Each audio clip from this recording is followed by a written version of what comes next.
Eritrean President Isaias Afwerki is playing Saudi card to put pressure on Ethiopia or to find a solution to the conflict ongoing between Eritrea and Ethiopia. Saudi foreign minister talked to his Eritrean counterpart a few minutes ago. What did the two discuss? Welcome to the channel, viewers. Thank you for watching. Two new stories. First one is about Saudi intervention to solve the issue between Eritrea and Ethiopia. Second news story is about another war which has erupted in Southeast Asia.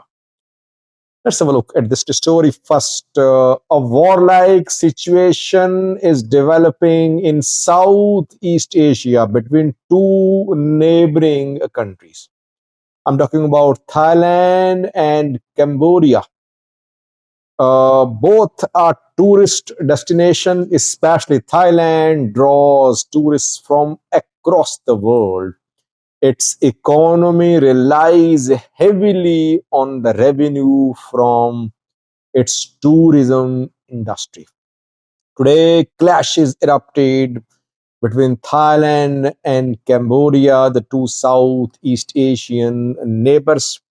Artillery strikes are being carried out, air strikes are being carried out, drone strikes are being carried out in border areas by the two countries. Reportedly, Thailand and Cambodia have been involved in a dispute over their border and over a temple which is more than 11 centuries old. Both are Buddhist countries.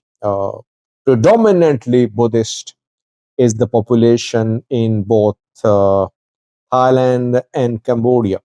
If this conflict spreads, so far the war is in border areas, Cambodia and Thailand hitting border areas. But if this war spreads, US and China could be involved. US backs Thailand, and Thailand has F-16 US fighter jets. Cambodia, smaller country, has the backing of China, and Cambodian leaders have arrived in Beijing talking to their Chinese allies. Let's see how the situation is solved. If you compare Thai and Cambodian militaries, Thailand has an edge. It has a larger military, more aircrafts, more warships, almost equal number of tanks they have. But overall, we can say militarily, Thailand has an edge over Cambodia. But the war could be devastating for Thailand, keeping in view that it's a major tourist destination in Asia. Tourists from across the world, from even North America, South America, Europe, from Russia, from India, from other countries of Southeast Asia, they flock to Thailand. So a war could be devastating. Let's see how the situation is solved, how the issue is solved. So for clashes ongoing in border areas reported. Back to main news story, viewers. Now, Saudi intervention to solve the issue between Eritrea and Ethiopia confirmed. Weeks ago, I did a video. I reported about talks between Ethiopian and Eritrean delegations in Saudi Arabia. And some viewers said, Sajid, you make up stories. Nothing is happening. Did Eritrea or Ethiopia officially confirm such talks? You just manufacture stories to get viewership. Almost confirmed now, Saudi Arabia is intervening to mediate between Eritrea and Ethiopia. Isasavaki a few months ago sent a special message to Saudi rulers. Eritrean Foreign Minister Usman Saleh delivered that message from Eritrean president to Saudi rulers. And what we learned back then was that Eritrea wanted Saudi intervention to solve the issue with Ethiopia. And reportedly, Eritrea invited Saudis to invest in Assab, on Assab port. Then talks started in Saudi Arabia. Talks were held discreetly. I think 2 rounds were held. No solution could be found. And last night we heard Isas Savok, Eritrean president, speak about domestic, regional, international issues. And last night Isas Savoki mentioned 4 countries. The 4 countries can play a role, they can contribute to peace building in the region. He mentioned Somalia, Egypt, Djibouti, and Saudi Arabia. Why does Isas Savoki want to involve Saudi Arabia? Because UAE is supporting Ethiopia. So Isas Savoki is very smart. He wants to pit Saudis against Emiratis. He does not want Eritrea to be on its own. He wants Eritrea to be supported by Saudis if UAE is supporting Ethiopia. It's a very clever move by Eritrean president to involve Saudis. Ethiopia cannot say no to Saudi intervention because Ethiopian laborers, Ethiopian workers are in Saudi Arabia. Saudi Arabia is a source of remittance for Ethiopia. Ethiopia cannot say no. At the same time, any deal mediated by Saudis between Eritrea and Ethiopia will be unacceptable to the UAE.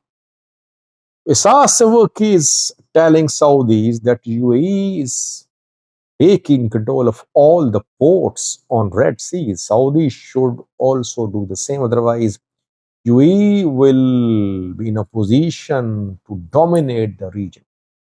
UAE has Berbera, it has Bosaso, it has eyes on ports in other parts of the world too, in this part of the world too. Saudis have signed a deal with Djibouti. They are now building the Jora port. Djibouti offered this port to Ethiopia. Ethiopia wanted to establish a naval base there. Djibouti did not agree to allow Ethiopia to build a naval base there, and then Djibouti offered Saudis to invest in Tajora. Tajora already under Saudi control. Eritrea is also, I think, ready to welcome Saudis. Eritrea, by the way, welcomed UAE during Yemen war, and UAE used a support, but Eritrea never admitted that. Now, Eritrea wants Saudis to be in Assab. If Saudis invest in Assab, Ethiopia won't be able to attack Assab because Saudis will protect their investment. At the same time, Eritrea wants to have its control over Assab, so it might agree to give limited control to Saudis in Assab to keep Ethiopia away from Assab. So Usman Saleh and Faisal bin Farhan talked. Faisal bin Farhan is Saudi foreign minister. He talked to Usman Saleh, Eritrean Minister of Foreign Affairs. The statement issued by Saudi side mentions 3 points. The two leaders discussed bilateral, regional, international issues. So nothing specific has been said in this statement. The Saudis are building international support to against Israel's decision of expanding its sovereignty over West Bank. Israel has made a big decision. Its parliament has approved legislation to implement Israel's sovereignty over West Bank. So Israel wants to annex West Bank too. And Saudi and other Arab leaders have issued statements, and Saudis would like Eritrea to be on Saudi side on this issue. But this phone call between Faisal bin Farhan and Usman Saleh was definitely about Ethiopia.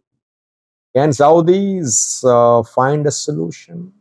Let's see. We'll have to wait. Let's pray that the solution is found. Otherwise, these two countries will keep on using their people as fuel for war. People will die for nothing. I mean, Eritreans are now withdrawing from the areas which they say are part of Eritrea. As a sign of solidarity with Tigray, they are withdrawing from their own territories, which they claim that their own territories. So when your relations with your neighbors are good, borders or territories don't matter. And if territories, if areas, if land matters, and land matters more than people, then wars are inevitable. I reported about Thailand Cambodia war, fighting for a temple 11 centuries old. So it's happening across the world that countries fighting over land and killing their people. Thanks for watching.